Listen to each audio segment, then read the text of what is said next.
The moment my ex looked the judge dead in the eye and said, "She's unstable. She lies to our daughter. I want full custody." I felt the air leave my lungs.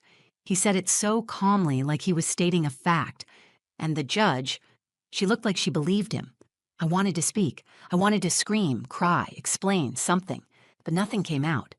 I sat there, heart racing, frozen in that hard courtroom chair while the man who used to tell me he loved me painted me as a danger to the one person I love more than anything, my daughter. Mila sat behind me, holding my mother's hand. She's only 7, but she watched everything. Her wide brown eyes locked onto mine. She could see it. She could feel it. I was drowning and no one was throwing me a rope. Damon, my ex-husband, wore a navy blue suit like he was about to give a TED Talk. Calm, smooth, perfectly rehearsed. The same man who used to scream at me in the car over the wrong takeout order now sat in front of a judge, looking like the picture of responsibility. He was charming. He always had been. That was the problem. The judge asked me if I had anything to say in response. I opened my mouth, but all that came out was a shaky breath. My lawyer glanced at me, silent. The courtroom was dead quiet. My hands trembled. I was about to lose my daughter, and it felt like no one could see what was really happening. Then I heard a voice, small, clear and steady, from behind me. "Your Honor, I brought a video from Daddy's phone. I think you should see it." Everything stopped. The gallery turned. The bailiff looked confused. Damon's face drained of color. And for the first time that morning, Judge Harmon looked surprised. Mila stood up, still holding her pink school tablet in both hands. She wasn't crying. She wasn't scared. She looked braver than I'd ever seen her. She walked up to the front, past the wooden benches, past the man trying to take her away from me, and handed the judge her tablet. I didn't even know she had it with her. I didn't know what she recorded. I didn't even know she knew how to record on Damon's phone, but I knew something had just changed. The judge took the tablet. "What is this?" she asked. Mila's voice was soft but confident. "From last weekend, Daddy said those things when I was supposed to be asleep, but I wasn't. I heard him, and he was really mad, and I thought, if you didn't believe Mommy, maybe you'd believe him." My heart cracked open. My daughter had done what I couldn't. She stood up. She spoke the truth. And suddenly, the courtroom, the place where I felt the smallest, belonged to her. Before the courtroom, before the suit and the silence and the judge's cold eyes, before the video, there was just us, me and Mila. Our apartment wasn't big.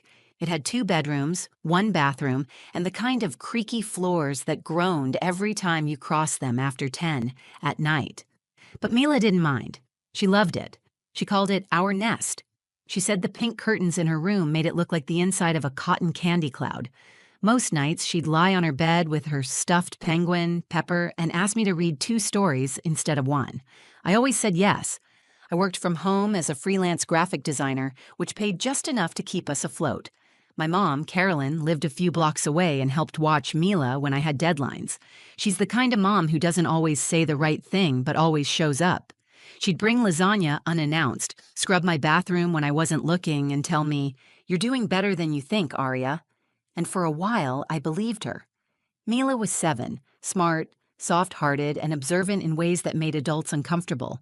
She asked questions that made you think twice before lying. She once caught me crying in the kitchen late at night and didn't say anything. She just brought over her blanket and wrapped it around my shoulders. That was the kind of child she was. Our favorite thing was the truth jar. I started it when Damon and I first split. I told her that anytime she had a question or wanted to talk about something confusing or scary, she could write it down and put it in the jar. We'd read 1 note together each night. Some were silly. "Why do people snore?" Others cut deep. "Will Daddy stop loving me if I stay with you?" I told her the truth, always, no matter how much it hurt. The divorce hadn't been clean. Damon wanted control more than he wanted custody. He agreed to joint custody on paper, but in practice, he pushed for more. He questioned every parenting decision I made, criticized what I fed her, complained if I picked her up 2 minutes late. And during his weekends, Mila would come home withdrawn and quiet. Sometimes she wouldn't talk to me at all until Tuesday. I brought it up in court, but Damon knew how to present himself. He was a former college athlete turned sales executive, the kind who made people laugh and remembered everyone's name. He wore confidence like a second skin. In public, he was all smiles. In private, he could snap over spilled juice or a missing charger. I kept track. I documented everything: emails, messages. I had a folder full of texts where he accused me of being unstable, where he called me names no child should hear their father use about their mother, but I never showed those to Mila. I thought I was protecting her. One night, after a particularly tense drop-off, Mila asked if I ever got scared around Daddy. I paused. She looked down at her cereal and said, "I do. But I think I'm not supposed to say that." That night, I couldn't sleep. I stared at the ceiling and wondered if I had failed her by not fighting harder, by trying too hard to keep things peaceful. A few weeks later, Damon filed for full custody. He said I was emotionally damaging Mila, that I lied to her about him, that I couldn't provide stability. His lawyer submitted statements claiming I was erratic, unreliable, and mentally unfit to co-parent. When I read those documents, my hands shook. I had to sit on the floor. Carolyn sat beside me, held my wrist, and said, "You have the truth." That's enough. I wanted to believe her, but in court, truth isn't loud. It's buried in evidence and twisted into strategy. Damon's lawyer painted a picture of a woman unraveling. My lawyer told me not to get emotional, not to speak unless asked, not to interrupt. But inside, I was screaming. Mila saw it all. Every tear I tried to hide, every time I whispered, "It's going to be okay," even when I wasn't sure it would be. I didn't know she was watching that closely. I didn't know she was listening. I didn't know she was planning anything at all. She was only 7. But somehow she understood what none of us had said out loud. She knew the truth mattered, and she knew the court needed to see it for itself. The custody hearing was set for a Monday morning. I barely slept the night before. Mila had fallen asleep clutching Pepper, her stuffed penguin, and I sat beside her bed until sunrise, just watching her. My chest felt heavy, like something was pressing down on it. I knew this wasn't just a legal matter. It was a fight for her life as she knew it, for the one thing I had poured every piece of myself into protecting. That morning, my mom came with us. She wore her church scarf, the silky one she only pulled out when she needed courage. I think she knew I didn't have much left in me.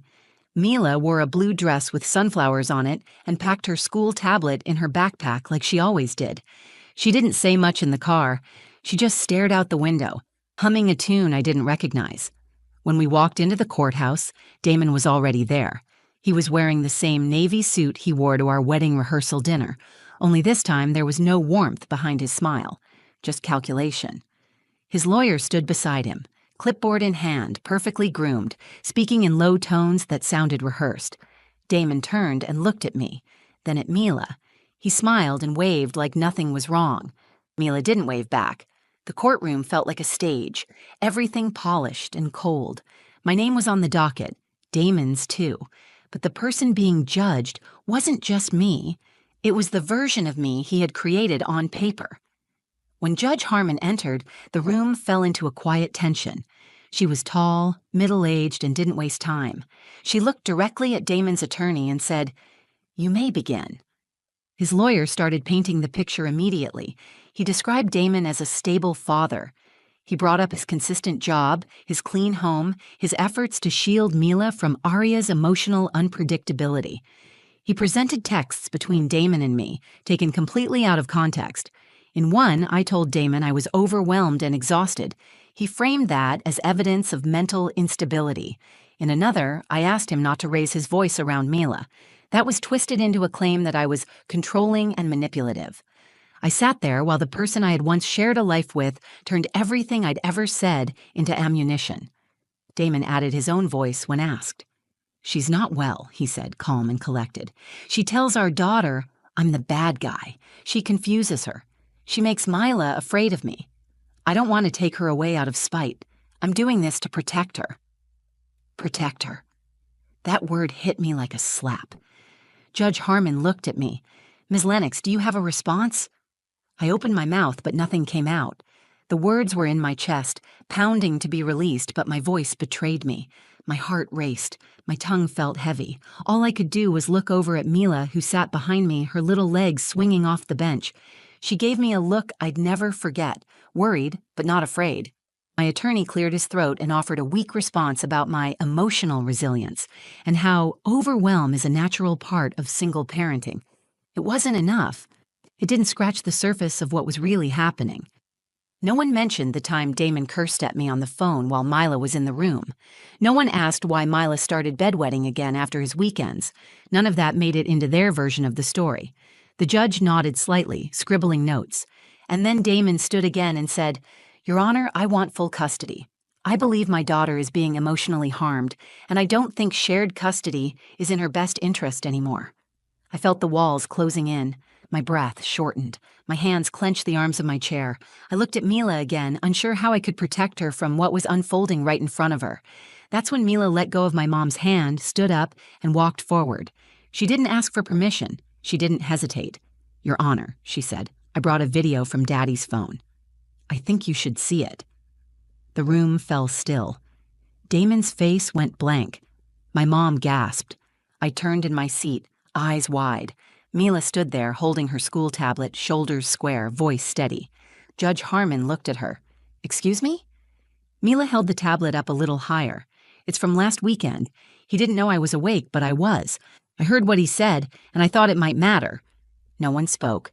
Not Damon, not his lawyer, not the judge. And for the first time since the hearing began, I felt something shift. Mila had brought more than a video. She had brought the truth into the room, and everyone felt it. Mila stood in the center of the courtroom holding her tablet like it was a shield. Her sunflower dress looked a size too small, the hem grazing her knees, but she didn't fidget. She didn't look back for reassurance. She stood alone, facing the judge. "I brought a video from Daddy's phone," she said again. "I think you should see it." Judge Harmon glanced at the bailiff. "Bring it here," she said. Mila walked the few steps forward and handed the device to the bailiff, who then gave it to the judge. The silence stretched across the room like a tight rope. Damon's jaw was set, his lips pressed into a thin, unreadable line. His lawyer looked from him to the tablet and back again. Neither of them moved. The judge turned the screen toward herself and tapped the play button. For a moment, there was nothing. Just the sound of ambient noise, the kind of distant hum you hear late at night when the world outside has gone still. Then came his voice, loud, harsh. Not the smooth, composed tone he had used just minutes earlier in court. It was unmistakably Damon. He was yelling, "You think you're so smart, huh? Go ahead, try telling anyone, see what happens. You'll end up living in some foster home, and don't think your precious mother can save you. She's pathetic." A chair scraped, a plate clattered. Mila's voice, quiet and frightened, whispered, "I'm sorry." He cut her off. "Don't talk back. You're lucky I even let you come over. If you say a word to her, I swear—" The judge hit pause. She didn't say anything right away. She just sat there, staring at the frozen screen. Damon shifted in his seat. His lawyer leaned in, whispering something fast and panicked, but the judge raised her hand to silence him. "Where did this come from?" she asked, her voice even. Mila answered without hesitation. "He left his phone on the couch. I heard him yelling, and I wanted to record it. I was scared, but I thought if someone heard it, maybe they'd believe me and Mommy." My chest tightened. My daughter had been scared. She had made a plan, and she had followed through with more courage than most adults I know. I wanted to run to her, wrap my arms around her, tell her she should never have had to do any of this. But I stayed in my seat, because this moment belonged to her. Damon spoke up, his voice suddenly forced and defensive. "Your Honor, that recording is taken completely out of context. I was disciplining her. She was misbehaving and—" "Enough," the judge said. Her voice wasn't loud, but it cut through the room like a blade. Damon stopped talking immediately. Judge Harmon turned to Mila. "Thank you for being brave," she said. "You can go back to your seat." Mila nodded and walked back, her steps slower now, the weight of the moment beginning to show in her shoulders. My mother pulled her into her lap and held her tightly. The judge looked at me. "Ms. Lennox, do you have anything else to add?" This time, I found my voice. "No, Your Honor. I think my daughter said it all." The judge nodded once, then leaned back in her chair. She closed her eyes for a moment, then opened them and looked across the courtroom. In light of this evidence, I'm calling for an immediate review of all custody arrangements. Until that is completed, full temporary custody will be granted to Ms. Lennox. Supervised visitation only for Mr. Blake. Bailiff, please escort Mr. Blake from the courtroom until further notice. Damon stood, stunned. You can't be serious. Sir, the bailiff said, stepping forward. He looked like he wanted to argue, but instead, Damon turned and walked out, his lawyer scrambling behind him. The courtroom emptied slowly after that, but we stayed seated. Mila was quiet, head resting against my mom's shoulder. I finally stood and walked over to them, kneeling beside her. You were so brave, I said. She nodded, but didn't speak. I could see it hitting her now, the weight of what she had done. She hadn't just told the truth. She had stood up to someone who had spent years teaching her to stay silent, and in doing so, she had changed everything. The moment Damon walked out of that courtroom under the bailiff's watch, the entire atmosphere shifted. It felt like someone had cracked a window open in a room where we'd all been holding our breath. I could finally inhale, not fully relaxed, but enough to remember that I still had a voice and a heartbeat. The judge left the bench shortly after issuing her order. Her expression never changed, but I saw something different in her eyes when she looked at Mila. A quiet recognition. Not pity, not surprise. Respect. I gathered our things slowly, my fingers trembling slightly as I packed up Mila's bag. She was still curled into my mother's arms, exhausted but alert. Her tablet rested beside her on the bench, the screen still dark after the video. I reached for her hand. Do you want to come with me? I asked. She nodded and slid down from the bench. As we walked out of the courtroom, people watched us. A few glanced away quickly. Others held their stares longer. One woman mouthed the word brave as we passed her. Outside the courtroom doors, I knelt down to Mila's height. My hands rested gently on her arms. Are you okay? She shrugged, then finally said, I didn't want to do it. But I had to. I know, I said. I'm so proud of you. You shouldn't have had to carry that alone. She looked down at the floor. I didn't know if they would believe me. My throat tightened. They did. Because you told the truth, and because you were strong enough to stand up when no one else could. Mila looked up at me, her eyes glistening with quiet tears. Does this mean I don't have to go back to Daddy's house? I pulled her into my arms, holding her as tightly as I could without breaking her. You're safe. That's what matters. The court officers gave us a few more instructions, including a temporary supervision schedule for Damon. He would be evaluated by a court-appointed counselor before any further access to Mila. It wasn't over.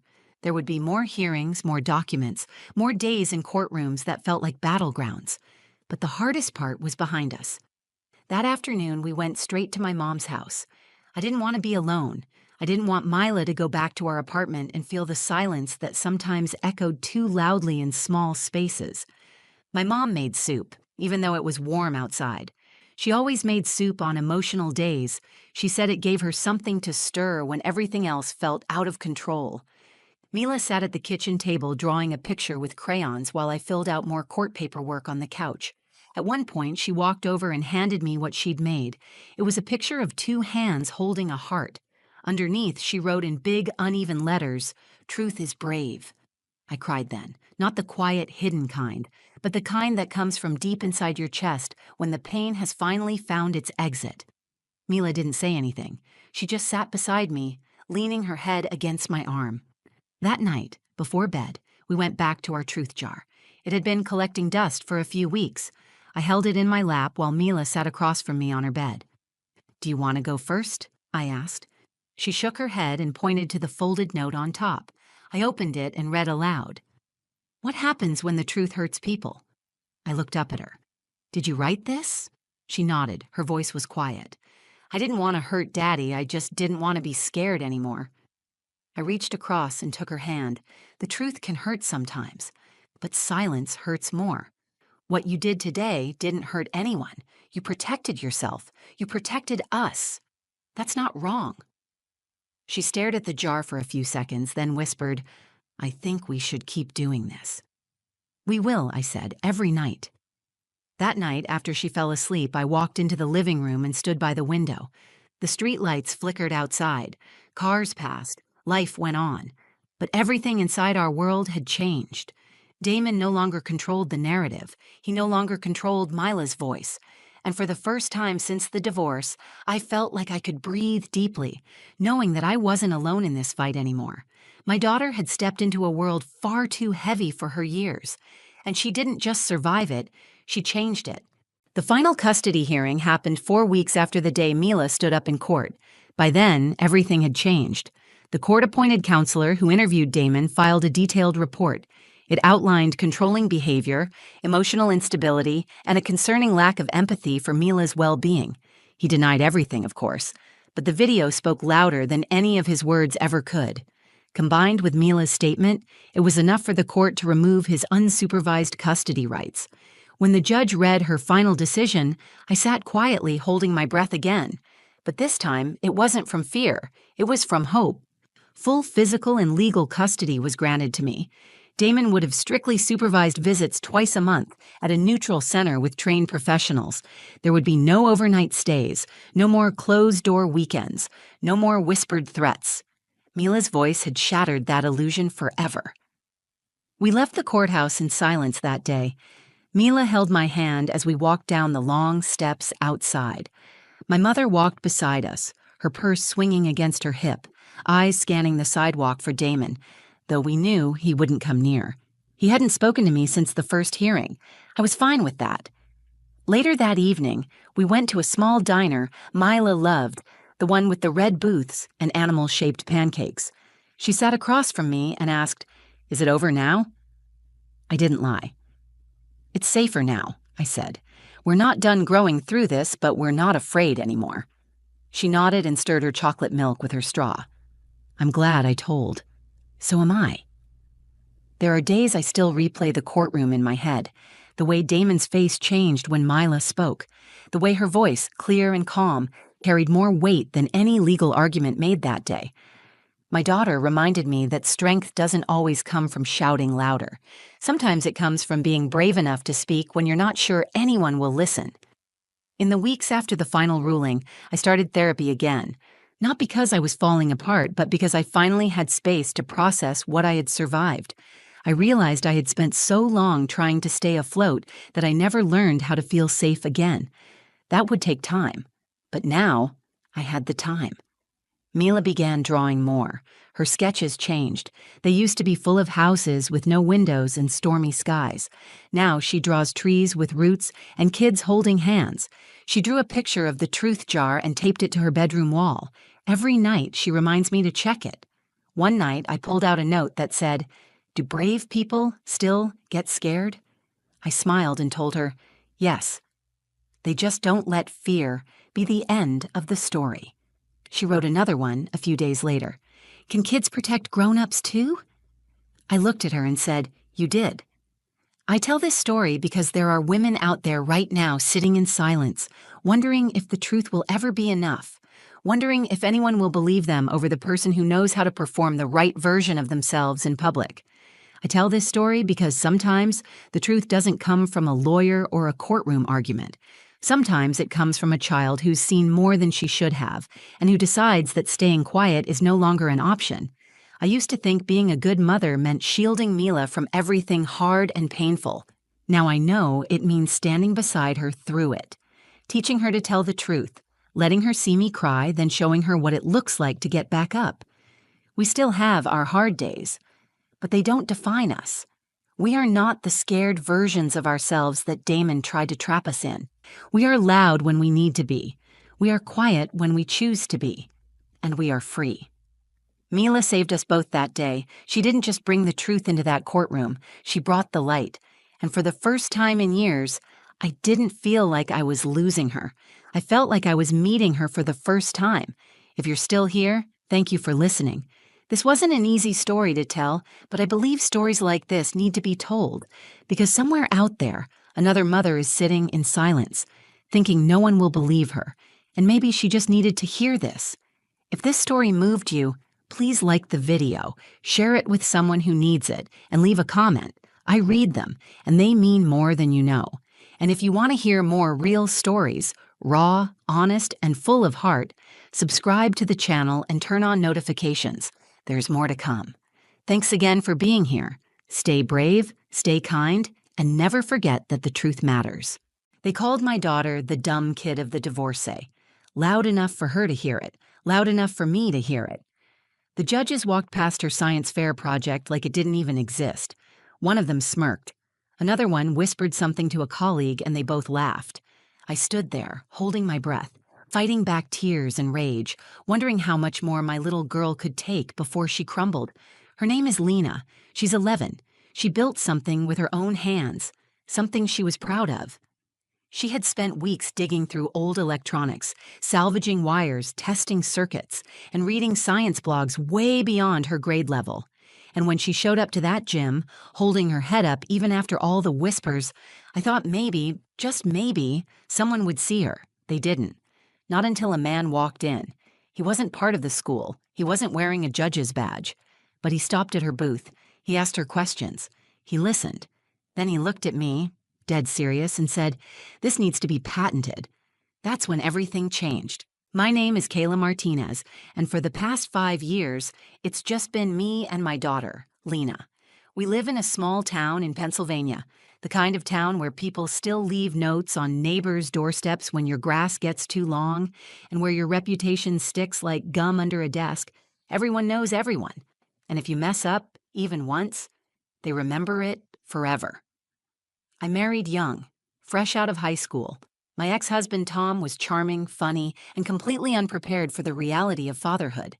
When Lena was 6, he packed a duffel bag and left. No warning, no goodbyes, just a text that said, "This isn't the life I want." After that, the rumors started. People said I drove him away, said I was irresponsible, said I should have known better. I didn't have time to defend myself. I was working 2 jobs, waiting tables in the morning, stocking shelves at night. Every dollar went to rent, bills, and keeping Lena's backpack filled with snacks and school supplies. There wasn't room for pride. I'd show up to parent nights with greasy hair under a baseball cap and bags under my eyes from a double shift. The other moms would nod politely, then turn back to each other. I knew I didn't belong in their little PTA brunch circle. And that was fine. I wasn't there to make friends. I was there for Lena. Lena has always been different. Quiet, curious, endlessly creative. She doesn't chase after popularity. She doesn't need a crowd. Give her a broken radio, a bag of batteries, and a notebook, and she's in heaven. Ever since she was little, she's been fascinated with how things work. She used to take apart old toys just to see the gears inside, then try to build something new out of the pieces. One night, I came home from work and found our kitchen table covered in wires, magnets, and duct tape. She looked up at me with the most serious expression and said, "I think I can make electricity from shoes." At first I laughed. Not in a mean way, I was just exhausted and didn't understand what she meant. But she kept explaining, using terms like kinetic energy and conductive materials, and I realized she'd been watching science channels and teaching herself things I never learned in school. That's when she told me about the science fair. I could tell she was nervous asking. Her voice got soft like she expected me to say no, and truthfully, I almost did. The entry fee, the materials she needed, the time, it all felt like too much. But the way she looked at me, hopeful and scared all at once, I knew I had to find a way. So I picked up extra shifts, asked my brother for help with rides, and told her to go for it. For the next 3 weeks, Lena lived and breathed that project. She turned an old pair of sneakers into a working prototype that lit up a tiny bulb when you walked in them. Her theory was that if scaled, the tech could help generate power in remote areas just through daily movement, walking to school, working in fields, running errands. Nothing fancy, just small, renewable energy, made from scraps. She worked on it after school, during weekends, and sometimes past midnight. Her room looked like a little lab. Spools of copper wire, old phone chargers, LED strips from broken flashlights. She kept a journal filled with diagrams, numbers, and test results. She even created a display board using cardboard we pulled from behind a grocery store. She painted it by hand. She named her project Power in Your Step. I was so proud, not because I thought she'd win, but because she didn't give up. She believed in it, in herself. But as the fair got closer, I started to hear whispers from other parents. Is she really entering? I heard her mom's barely keeping things together. I mean, let's be honest, no father figure, no structure. What do you expect? I stayed quiet, smiled through my teeth, and kept showing up. Lena didn't seem to notice. Or maybe she did and just didn't want to make me feel worse. Either way, she kept working. The night before the fair, she packed up her project with the care of someone handling glass. She even ironed her big brother's old button-down shirt and wore it like a lab coat. When I looked at her that morning, standing there with her little invention, trying so hard to look confident, it hit me just how brave she really was. She didn't just want to be seen, she wanted to be taken seriously. And I prayed that someone, anyone, would look past her last name and see what she built. The morning of the science fair felt like something bigger than just a school event. Lena woke up early, already dressed, before I finished pouring my coffee. She had packed her project into 2 cardboard boxes the night before, labeling each side in neat handwriting, "Handle with care, Science in progress." She even made a checklist, ticking things off one by one: battery packs, wire connections, poster board, backup flashlight, notebook. She was ready, nervous, but ready. We loaded everything into my car and drove to the school in silence. Not because we had nothing to say, but because we were both holding something in. She was trying to stay confident. I was trying not to cry. As we pulled into the parking lot, I saw clusters of kids in matching t-shirts, parents unloading professionally printed displays, giant tri-fold boards with 3D models and flashy lights. A few had banners. One project had a solar panel. Another had a mini wind turbine. Lena looked down at her scuffed shoeboxes and cardboard signs, then back out the window. "You okay?" I asked. She nodded. "Yeah, I mean, it's not about how it looks, right?" "Right," I said. But we both knew it kind of was. We walked into the gym, which had been transformed into a science wonderland. Tables lined up like a maze, kids buzzing with excitement, parents sipping coffee and offering coaching tips like little league coaches before a big game. The judges were already walking around with clipboards. We found her assigned table near the back corner. No one said hello. No one offered help. Lena quietly unpacked her project, straightened her display, and tested the tiny LED bulb that lit up when someone stepped on the pressure panel she had hidden inside the sneaker. Worked. Her eyes lit up for just a second. That's when the whispers started. A girl 2 tables down leaned toward her friend and pointed. "That's the girl I told you about, the one with the mom who works at Dino's." The other girl laughed. "Oh yeah, I heard her dad ran off or something." My stomach twisted. I turned around, half expecting a teacher to step in. Nothing, just polite smiles and nods. One of the PTA moms glanced at me and then turned back to her group, whispering into her coffee cup. Lena pretended not to notice, but I saw the way her hands gripped the edge of the table just a little tighter. I wanted to pull her out of there, just grab her hand and leave. But she had worked so hard for this, so I stayed silent. Then the judges came. There were 3 of them, 2 men and 1 woman. They were laughing about something when they approached Lena's table. One barely looked up from his clipboard. Another scanned her project board for maybe 2 seconds. The third one read the title, "Power in Your Step," and raised an eyebrow. "What is this? Some kind of shoe light?" he asked, half smiling. Lena stood up a little straighter and said, "It's a motion-powered energy generator that lights a small LED bulb. I made it using recycled materials. If developed further, it could be useful in off-grid communities." The man cut her off with a nod, already walking to the next table. The woman judge lingered for another second, looked at the sneaker, then said, "That's cute," before moving on. Cute. That was the word she used. Not interesting, not innovative, just cute. Lena sat back down. She didn't say anything, but I saw her eyes flick toward me, then to the exit door, and then back to her project. I sat on the bleachers, fists clenched in my lap, watching other kids show off projects with miniature volcanoes that spit glitter and slime, with parents recording them on the latest phones and cheering every sentence. Lena's table was quiet, ignored. A few students passed by and snickered. "Isn't that the dumb kid of the divorcee?" The words hit me like a slap. Lena heard it too. Her face didn't change, but I could feel it. She was shutting down. That spark I'd seen in her just hours ago, it was starting to dim. I wanted to scream. I wanted to stand up and tell them all who she was, what she had done, how she had made something from nothing with her own two hands. But I didn't, because she wasn't done yet. She didn't look up. She didn't cry. She sat there, silent, next to her little invention, surrounded by people who had already decided she didn't matter.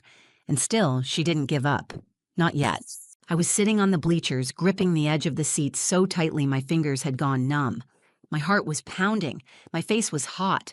I wanted to march down there, grab one of those judges by the collar, and ask them how they could dismiss a child's work like that, without a second look, without a question, without a single ounce of respect. But I didn't. I took a deep breath, then another. I looked at Lena. She was still sitting at her table, staring down at her project. Her back was straight, her hands were folded in her lap, but I could tell she was unraveling. Slowly, quietly, like a thread being pulled loose one tug at a time. She didn't deserve this. Not after everything. Not after the nights she spent soldering wires under a desk lamp while I made ramen noodles. Not after all the work she put into learning something no one had ever taught her. She wasn't just trying to win a ribbon. She was trying to be heard. I stood up. I started walking toward her table. My feet were moving before I knew what I was going to say.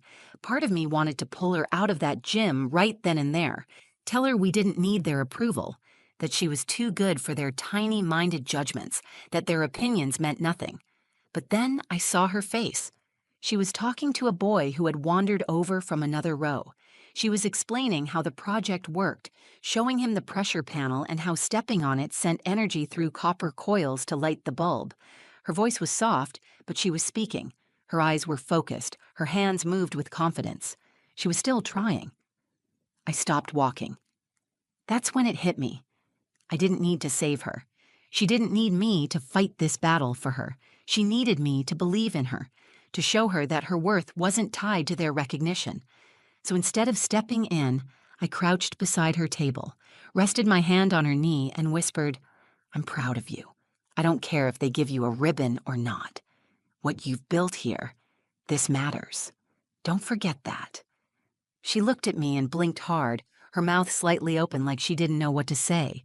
Then she nodded, just once, and turned back to her project. I stepped back, returned to the bleachers, and watched. For the next 10 minutes, Lena stayed at her table while kids started tearing down their displays. The judges were meeting at the front of the gym, tallying scores, pointing at clipboards. Nobody came back to her table, not a single person. But she didn't pack up. She didn't leave. She just kept standing there like she still had something to offer, like it still mattered. That's when he walked in. I didn't notice him at first. He wasn't wearing a badge or carrying a clipboard. He looked out of place, maybe in his early 60s, wearing a dark blue blazer, clean-shaven, the kind of man who didn't come to middle school science fairs just to browse. He walked slowly, scanning the rows of projects. He paused at the wind turbine, asked a few polite questions, nodded, and moved on. Then he stopped at Lena's table. I held my breath. He looked at the sneaker, tapped the bulb, asked her something. I couldn't hear what it was, but Lena straightened her shoulders and began explaining everything from start to finish. He listened, really listened. For several minutes, he didn't say a word. He just nodded, leaned closer, and watched the demonstration as Lena stepped on the panel and the bulb lit up. Then he looked at her notebook. She handed it to him. He flipped through the pages slowly. I could see his expression shift. His eyes narrowed, his mouth tightened like he was trying to make sense of what he was seeing. Finally, he looked up and asked her a question. Lena answered confidently. Then he looked at me. He stepped back from the table, gestured to the project, and said clearly, "This isn't just smart. This needs to be patented." Everything went quiet. The judges at the front stopped talking. A few parents turned their heads. The boy who had mocked Lena earlier was staring, and my daughter, my quiet, brilliant daughter, just stood there, frozen, while the man shook her hand and handed her his card. That moment, right there, was the shift. The line between being invisible and being seen. And Lena had crossed it all on her own. The silence after the stranger's words was louder than anything else in that gym. He stood there, pointing to my daughter's makeshift display, and said it again, this time directly to the stunned judges, loud enough for the whole room to hear. "This needs to be patented." For a second, no one moved. Then one of the judges, the same man who'd barely glanced at Lena's project earlier, walked back to her table. He was suddenly interested. He cleared his throat like he was resetting the whole scene and asked Lena, "Could you walk me through this again?" Lena looked at me. I nodded once, not saying a word. She took a deep breath, turned to the judge, and started from the beginning. She explained how she'd used recycled materials to create a kinetic energy conversion device, how each step compressed a small coil inside the shoe's sole to generate power, and how she wired it to light an LED. She explained how it could help kids in areas with limited access to electricity. She even pulled out her notebook and showed her recorded test data, voltage readings, wiring diagrams, and step-by-step improvements she'd made over time.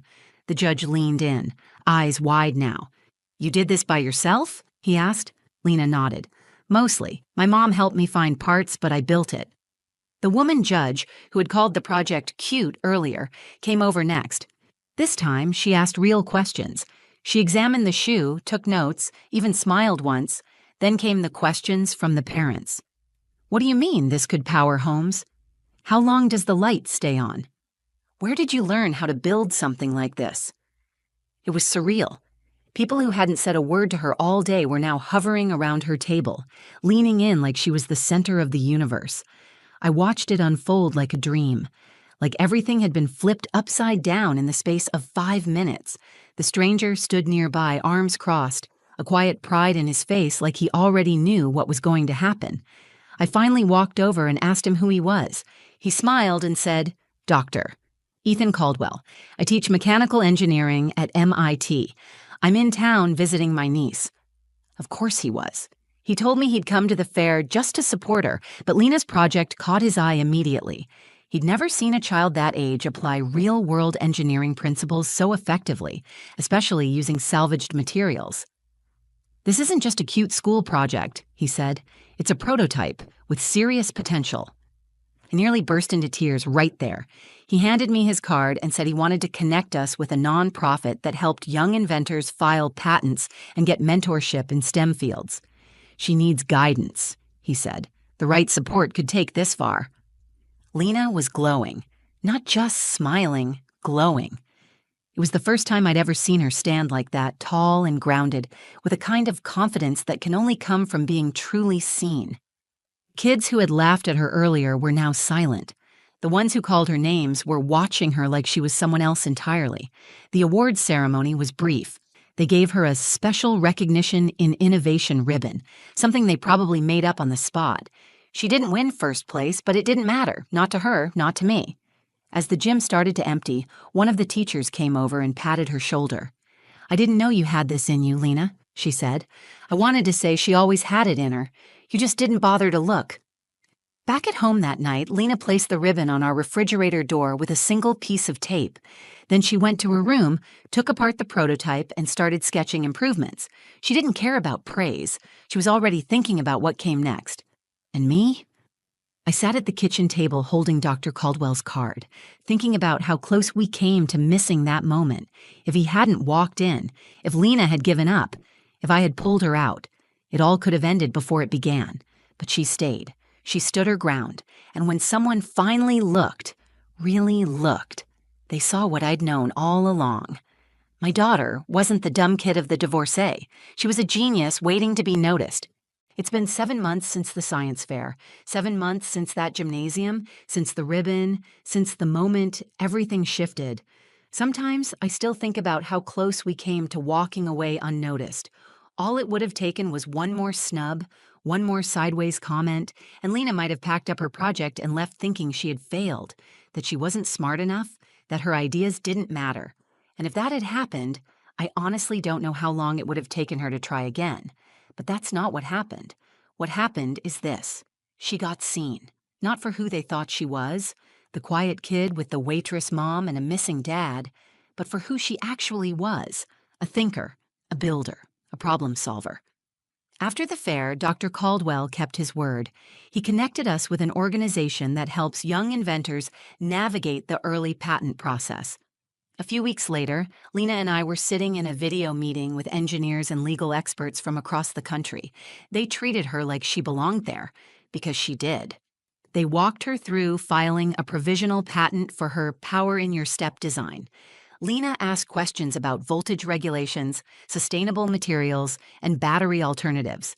Half the time, I was just sitting there stunned, listening to my 11-year-old talk like she was already in college.